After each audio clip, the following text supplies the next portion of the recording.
The investigation continues into what sparked a massive fire at a newly built apartment complex in Conshohocken. Those flames broke out Wednesday afternoon and quickly spread to several apartment buildings nearby.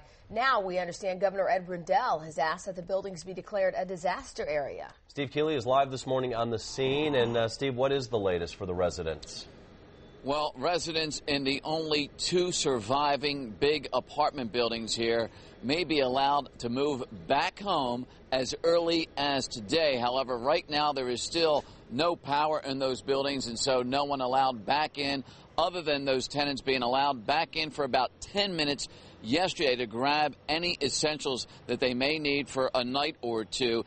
And after that, they got to really think about ever wanting to move back in here, because right now you can see this is still a massive demolition project of two other next-door neighboring big apartment buildings that will eventually become a massive reconstruction project, with the developer vowing to rebuild this. And you got to ask yourself, is this a place you really want to call home ever again right now? Personal things, just closed for the next 1 or 2 days, our valuables and important documents. Unfortunately, our heart goes out to the other people in those other buildings, but we are kind of relieved and happy that we had the opportunity to get some of our personal items. I'm trying to take it one moment at a time. I got my dog out. He's with a friend. He's safe. I'm safe. My family knows I'm safe. I called my insurance company and started claims. So it's just like moment by moment. Otherwise, I'm going to lose it. Everything in our building, they say they're just going to demolish it. They're not going to let us in. That's all just stuff. We didn't care. We just wanted Nutmeg. And now that we have him, we can rest easy. We can start our lives over again, but we can start over with Nutmeg.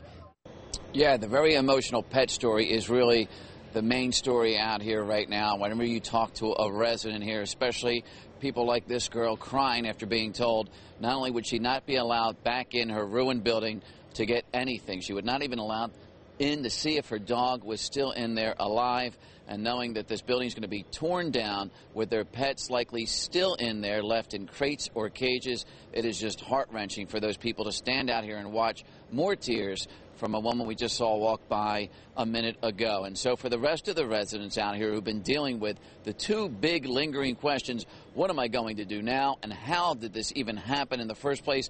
Now a third question for a third of the residents whose apartment building survived this. Do I really want to move back and stay in all this? We are live in Conshohocken. Steve Keeley, Fox 29 News. John Chanel. Thank you, Steve. MyFoxPhilly.com has more coverage of the devastating fire. There you can see pictures from the inferno and a slideshow of images from the day after.